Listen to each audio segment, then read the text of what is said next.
美国的这些危险，在中国的 HVAC technician 面前，这都不算啥。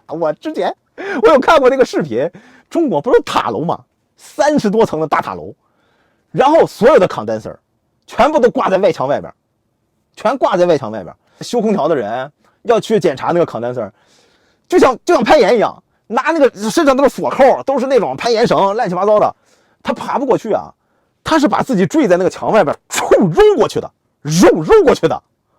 我说好家伙，我说你修个空调这命不要玩命啊！然后我把这个东西给那个 Chris 他们看，他说啊，他们在干嘛？我说这中国修空调，说我的天哪，他们挣多少钱？他说像这种活一个月给他们10万美金，他们也不干，他们更想活着。